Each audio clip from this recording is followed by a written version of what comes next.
Now we're going to move on to the next part of our program, which is the talk. As you know, these 10 nights, we are very fortunate to have speakers from countries across the globe to inform us and tell us about the plight of Muslims in that country. Today, we're going to be talking about Bahrain, and we are very fortunate to have Dr. Elham Shakry, who will be speaking to us. She's a Bahraini activist and the deputy head of the Bahrain Forum for Human Rights. She is Bahraini but was stripped of her citizenship in 2012 with her husband, Dr. Masoud Jahromi, and because of their support for human rights. Dr. Shakry gained her Master's and PhD in Sociological Sciences from the University of Manchester. She's taught social sciences at several universities, and she's now, as I said, the deputy head of Bahrain Forum for Human Rights. So let's welcome her with salawat ala Muhammad wa ala Muhammad. Assalamu alaikum, dear brothers and sisters.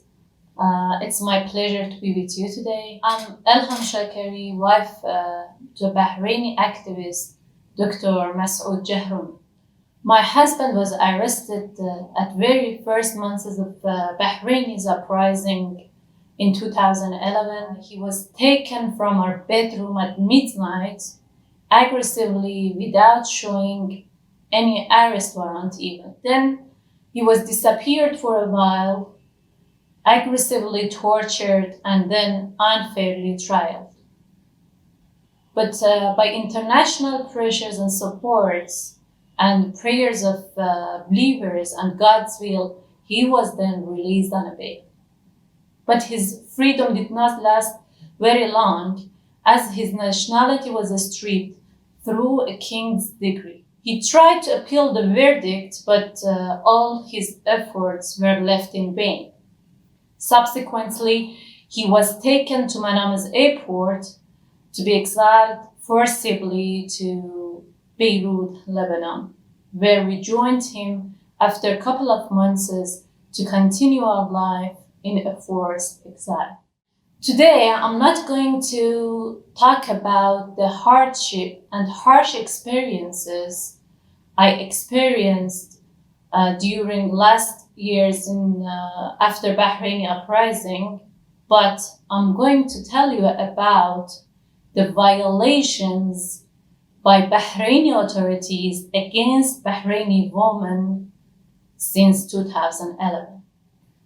I'm going to take you to February 2017, when 3 Bahraini youth were executed. Be with me.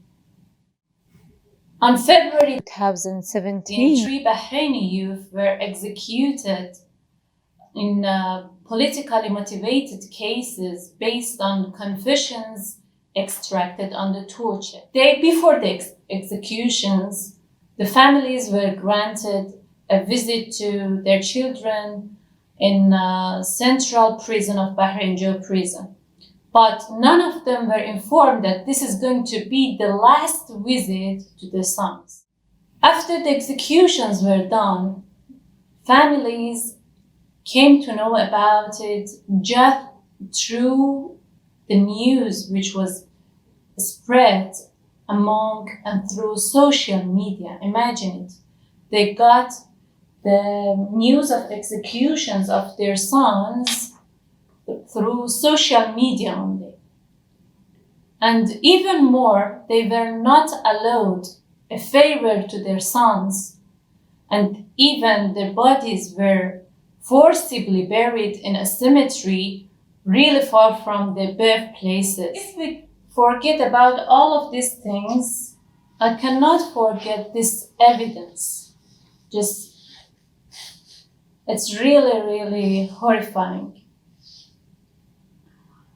The uniforms of the executions, the uniforms which the Bahraini youth were wearing while the execution were being done, were handed to their mothers by strangers, seemingly Interior Ministry's officers, while the uniform were drenched in their sons' blood and flesh.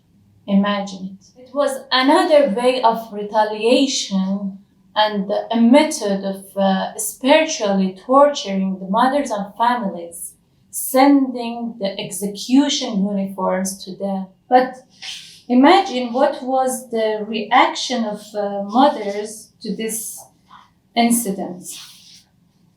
The mothers strongly, while they were in a really, really big sorrow and grief, said exactly the saying of Lady Zainab Salamullah alayha after the massacre of Karbala. They said, ما رأيت إلا جميلة. We observed nothing but beauty. اللهم تقبل منا هذا القربان.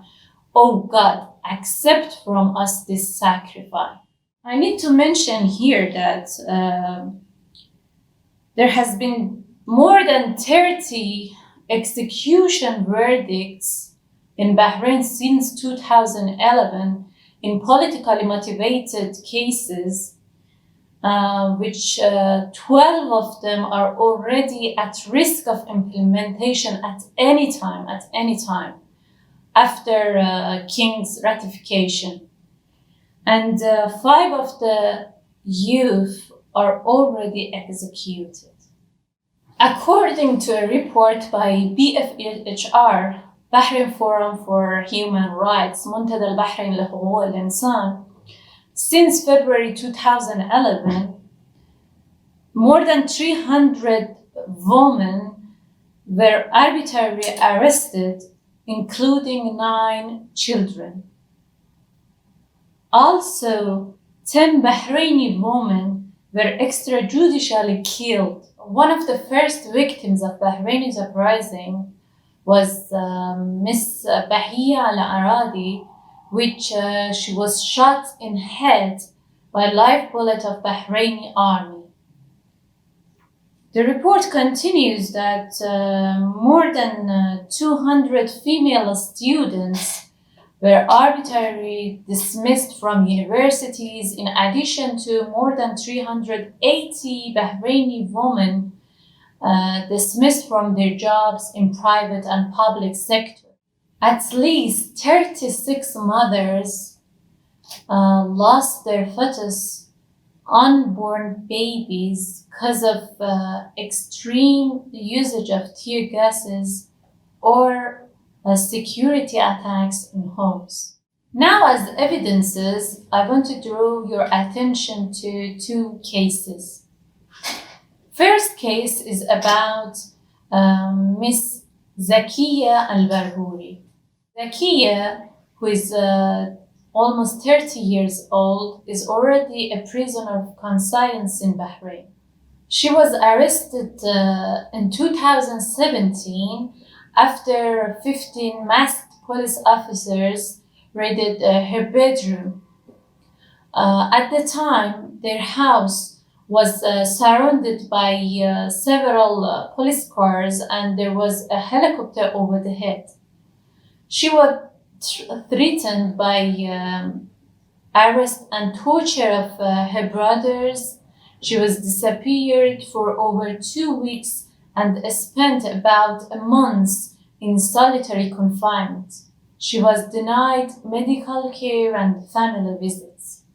Although she has spent already more than half of her verdict, which is 5 years, in prison, but Bahraini authorities even refused to release her according to a rule ratified by a judicial system called alternative penalties. We call for the freedom of Zakiya and all other political prisoners in Bahrain. Second case is about Mrs. Ibtisam As-Sadiq. Ibtisam, who is a prominent human rights defender, has been targeted in Bahrain several times by a variety of methods, including continuous summons, detention, investigation, and even travel ban.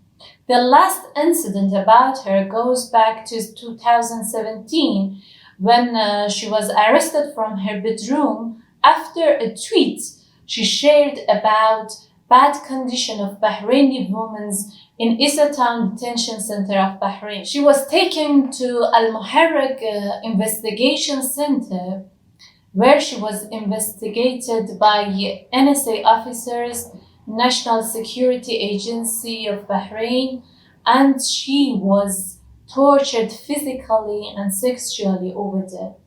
I'm not going to details of the tortures she faced, but after hours of the investigations, she was collapsed and consequently taken to a hospital. She commented on the incident as her dignity was crushed and degraded. The details of her story and Zaki's story are available on internet, and the methods of violation against Bahraini women since 2011 can be divided to extrajudicial killing, arbitrary arrest and imprisonment, ill treatment and torture, arbitrary dismissal of job and position, and also unfair trials and many other more kind of violations.